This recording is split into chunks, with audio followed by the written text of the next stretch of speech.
तो hello welcome students, आपका स्वागत है इस वीडियो में। तो इस वीडियो में मैं कक्षा 11वीं के विषय अंग्रेजी के सेट बी के सभी प्रश्नों के आंसर जो है वो लेके आ चुका हूं। तो आप वीडियो को पूरा एंड तक देखिएगा, तभी आपको सभी प्रश्नों के आंसर जो है वो मिल जाएंगे। और हाँ, वीडियो को एक लाइक जरूर से कर देना और चैनल पर नया आ गए हो तो चैनल को सब्सक्राइब जरूर से कर देना। तो चलिए यहाँ पर पहले प्रश्न का आंसर देख लेते हैं। तो पहले के ए वाले में आएगा फ्रीली, दूसरे में आएगा हैबिटेड, तीसरे में आएगा हारमनी। यहाँ पर लिख नहीं रखा है लेकिन तीसरे में जो है वो हारमनी आएगा, चौथे में नेचुरल, उसके बाद पाँचवें में जो है वो एडजेक्टिव और छठे में ए स्लेव। तो ये आपके 6 हो गए हैं शुरू के। इसके बाद सात, तो इसके बाद ये रहा आपका 7वां प्रश्न जी वाला। तो इसका आंसर आपको यहाँ पर दिख रहा है सामने।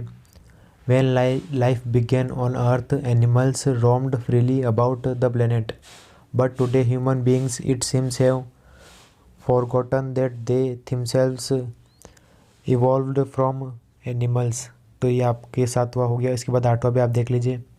ये आपके 8वां क्वेश्चन से 8वां के क्वेश्चन का आंसर है पहले के 8वें का। उसके बाद ये पहले के 9वें का भी आप देख लीजिए। उसके बाद ये 10वां जे वाला और 11वां जो है ये के वाला 11वां है। तो आपका ये पहला प्रश्न जो है वो पूरा हो गया है। इसके बाद दूसरे प्रश्न के सभी आंसर देख लेते हैं। तो दूसरे के पहले में आएगा इंडियन टाइगर, दूसरे के दूसरे में आएगा श्रीलंका और तीसरे में आएगा टिग्रिस। तो ये दूसरे के तीनों हो गए शुरू के। इसके बाद चौथा देख लेते हैं। तो चौथे में आएगा डार्क ब्राउन, पाँचवें में आएगा स्टोलन, उसके बाद छठे में आएगा फियरेस्ट, उसके बाद फिर सातवें में जो कि जी वाला है इसमें इंडिया। आठवां आप देख सकते हैं the main reason is hunting poaches, urbanisation, habitat loss and illegal wildlife trade. तो ये आपका हो गया आंसर। इसके बाद 9वां भी देख लेते हैं। 9वें में 2017 आएगा। इसके बाद क्वेश्चन तीसरा हम देख लेते हैं। क्वेश्चन तीसरा जो है ये नोट मेकिंग वाला क्वेश्चन है। तो आपको इसमें टाइटल आएगा वॉकिंग। उसके बाद नोट्स आप देख लीजिए, ये आपके सारे नोट्स। तो आप इन नोट्स को एक एक करके देख लीजिएगा। मैं एक बार फिर से आपको सभी बता देता हूँ नोट्स। तो इन सभी नोट्स को आप लिख लीजिएगा अपने हिसाब से। इसके बाद आपके समरी भी देख लीजिए इस पैसेज की। तो ये समरी है आपके पैसेज की। नोट्स आपको ऊपर बता दिए हैं मैंने, ये समरी लिख लीजिए आप। इसके बाद सेक्शन बी आ चुका है। तो सेक्शन बी जो है वो ग्रामर है। इसमें क्वेश्चन चौथा देख लीजिए आप। चौथे के पहले में ए आएगा, दूसरे में ए फ्यू, उसके बाद तीसरे में सम, चौथे में स्पीक, फिर पाँचवें में आएगा आर लर्निंग और छठे में हैज़ बीन रेनिंग। तो ये आपके सभी हो गए हैं चौथे के भी। इसके बाद पाँचवा जो है वो देख लीजिए आप। पाँचवें के पहले में आएगा he is too weak to he can walk. इसके बाद दूसरा English head taught by him और तीसरा है unless he have time he can not help you. उसके बाद फिर आप देख लीजिए चौथा जो है he does not do his work. और पाँचवा और छठा भी आपके सामने है, तो आप इन दोनों को भी लिख लीजिएगा।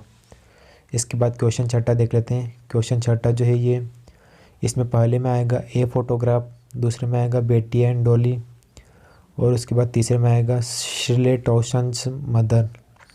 इसके बाद क्वेश्चन सातवें का आपके तीनों आंसर जो है वो आपके सामने ही, तो आप इन तीनों को लिख लीजिएगा। पहले में आएगा ए पेंटर, दूसरे में आएगा द 8th सेंचुरी और तीसरे में आएगा ऑल ऑफ दिस। आठवें के पहले में आएगा डॉग्स, दूसरे में आएगा द इंडियन ओशन, तीसरा जो है वो अभी नहीं मिला है मेरे को। यही प्रश्न जो है वो पूरे पेपर में मैंने आपके लिए छोड़ा है, तो ये आप ढूंढ लीजिएगा या फिर जब भी मेरे को इसका मिल जाएगा, या अगर आपको पता हो तो आप नीचे कमेंट करके बता दीजिए और मुझे मिल जाएगा तो वो मैं आपको कमेंट में बता दूंगा। तो अगर आपको पता है तो आप कमेंट करके बता दीजिएगा, मैं आपके कमेंट को जो है वो पिन कर दूंगा। इसके बाद डी में आएगा ट्रस्टी और ई में आ जाएगा जियोग्राफी। तो ये आपका 8वें क्वेश्चन भी पूरा हो गया। इसके बाद 9वां क्वेश्चन, अभी 8वें के 2 और बचे हैं, सॉरी नीचे पूरा नहीं हुआ था 8वां भी। 8वें में फिर एफ़ वाले में आएगा साइलेंट और जी वाले में आएगा सीड्स। फिर 9वां देख लीजिए आप। तो ये रहा 9वें का answer. Head injuries was daughter suffer in the accident in the lesson we are not afraid to die. तो ये 9वें का आंसर हो जाएगा। 10वें का भी आप देख लीजिए। The cardboard in the poem refers to the photograph. This word has been used because of photograph is now just a piece of paper with the memory of the poet's mother's is dead now.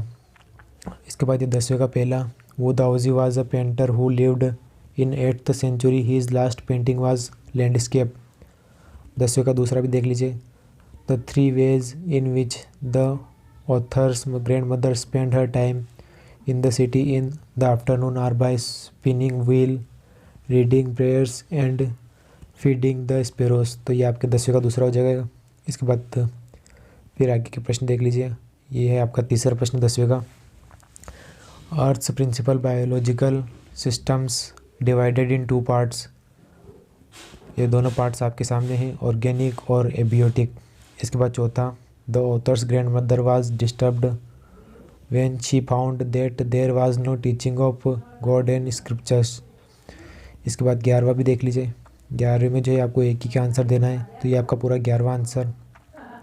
ये set B के answer है, सभी paper set B के पूरे paper के answer है आपके लिए, क्योंकि आप लोगों में से ज़्यादातर ने सेट बी को ही वोट किया था। सबसे ज़्यादा वोट जो है वो सेट बी को ही मिले थे। इस हिसाब से मैंने जो है आपके लिए सेट बी के सभी आंसर जो है वो ले आया हूँ। और अगर आपको किसी दूसरे सेट का आंसर चाहिए तो वो मुझे आपको नीचे कमेंट करके बता दीजिएगा। जिस भी सेट के ज़्यादा कमेंट आएंगे मैं उस सेट के आंसर जो है वो जल्द से जल्द ले आऊँगा। तो ये 11वां क्वेश्चन आपने कर लिया होगा। इसके बाद 12वां मैं आपको बता देता हूँ।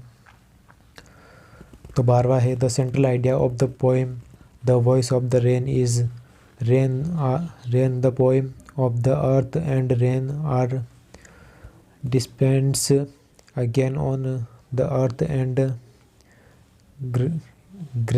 dry land in order to wish it down and hence come back to its origin। rain is very important of human। तो ये आपका 12वां क्वेश्चन भी पूरा हो गया है। आगे के प्रश्न को भी हम देख लेते हैं। तो ये रहा आपका सेक्शन डी। तो इसमें क्वेश्चन 13वां जो है वो नोटिस है, तो आप नोटिस ध्यान से देख लीजिएगा। मैं नीचे की तरफ स्क्रॉल कर रहा हूँ, तो आप इस नोटिस को ध्यान से देख लीजिएगा।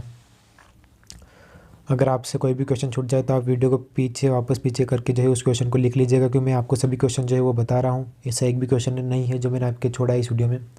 सभी क्वेश्चन जो है मैंने आपके एक ही वीडियो में हल करके ले आया हूँ आपके लिए। तो इसी बात पर वीडियो को भी एक लाइक जरूर से कर देना, और चैनल पर नया आ गए तो चैनल को सब्सक्राइब करके बेल आइकन को प्रेस करके रख देना। और उसके बाद ये जो है ये पोस्टर है आपका, तो आप इस पोस्टर को भी ध्यान से लिख लीजिए। इसके अलावा मैंने हिंदी के और अंग्रेजी के सभी प्रश्न के आंसर्स आपको बता चुका हूँ। इसके बाद रसायन और जीव विज्ञान के आंसर भी मैं जल्द लाने वाला हूँ। तो इसके लिए आप चैनल को सब्सक्राइब करके रखिए, ताकि जब भी मैं उनके आंसर्स लाऊँ तो आपको उसकी वीडियो सबसे पहले मिल जाए। तो अगर आपने अभी तक हिंदी का पेपर भी हल नहीं किया है तो उसको वो वीडियो जो है आपको इस वीडियो के एंड में मिल जाएगी। तो उस पर क्लिक करके आप हिंदी का पूरा पेपर जो है वो हल कर लीजिएगा, सेट बी वाला। पोस्टर के बाद ये फिर माय नेबर के ऊपर आपको ऐसे लिखना है, ध्यान से देख लीजिए आप। माय नेबर के ऊपर पूरा ऐसे जो है वो आपको लिखना रहेगा। तो ये पूरा माय नेबर के ऊपर ऐसे आपकी हो गया 13वां। इसके बाद क्वेश्चन 14वां जो है ये आपको अथवा वाला क्वेश्चन है, जो कि मैंने कर रखा है यहाँ पर अथवा वाला। तो आप ये अथवा वाला जो है ये क्वेश्चन कर लीजिएगा। तो ये 14 क्वेश्चन जो है आपके लिए पूरा कर दिया है मैंने। इसको एक बार फिर से देख लीजिए आप। 14 क्वेश्चन भी हो गया आपके इस प्रकार से। और ये 14वें का बी वाला क्वेश्चन, तो ये 14वें का बी वाला क्वेश्चन भी आप कर लीजिएगा। इसके बाद फिर केवल और केवल आखिरी प्रश्न बचेगा 15वां। तो ये 14वें के थोड़ा सा और नीचे बचा था आंसर, उसमें आप ये लिख सकते हैं। और 15वां इम्पोर्टेंस ऑफ ट्रीज़, ये पूरा का पूरा पैराग्राफ लिखना था आपको 120 से 150 शब्दों के बीच में। तो ये आपको मैंने यहाँ पर लिख रखा है, आप इसको लिख लीजिएगा। तो ये है, trees are very important part of earth. Tree are very useful for human lives. The trees are cause rain. Trees are very useful for wild life lives. Trees give fruit to us. Trees are very useful for every animal etc. Trees give peace to us. Trees are very helpful. Trees gives to wood for us. Trees wood is need and value in market. Indian government is started by celebrate one mahotsav for save tree. Trees are some other importance that fresh air etc. तो ये आपके tree वाला पूरा का पूरा passage हो गया, जो कि आपको लिखना था 120 से 150 शब्दों में। इसके बाद ये पैराग्राफ इंपॉर्टेंस ऑफ इंग्लिश, इसके ऊपर भी एक पैराग्राफ आपको लिखना था बी वाले क्वेश्चन में, तो वो भी आप देख लीजिए। थोड़ा तो इस पेज पर है, थोड़ा आगे के पेज पर है। और इसके बाद जो है आपका पूरा पेपर जो है वो कंप्लीट हो जाएगा। तो ये आपका बाकी का बचा हुआ पैराग्राफ आप यहाँ से लिख सकते हैं। और हाँ, आप लोग मुझे टेलीग्राम पर भी फॉलो कर सकते हैं। अगर आपको यहाँ पर ये सही से नहीं दिख रहा होगा तो मैं टेलीग्राम पर भी इन सभी आंसर्स को डाल दूँगा, तो आप मुझे टेलीग्राम पर फॉलो कर लीजिएगा। टेलीग्राम चैनल का लिंक जो है आपको इस वीडियो के डिस्क्रिप्शन बॉक्स में मिल जाएगा, तो करके हमारा टेलीग्राम चैनल पे जोर से ज्वाइन कर लीजिएगा। तो वहाँ पर आपको इसकी PDF फाइल जो है वो मिल जाएगी, वो मैं आपके लिए जल्द से जल्द ले आऊँगा। तो अगर आपने वीडियो को अभी तक लाइक नहीं किया तो वीडियो को एक लाइक जरूर से कर दीजिए, और चैनल पर नए आ गए हो तो चैनल को सब्सक्राइब कर देना, और उसके बगल में जो बेल आइकन का बटन है उसे भी प्रेस करके ऑल पे सेट कर देना। तो thanks for watching the video. और हाँ, आगे आपको कौन सा पेपर चाहिए ये भी मुझे जरूर से बता दीजिएगा, उसके लिए भी आप चैनल को सब्सक्राइब करके रखिएगा।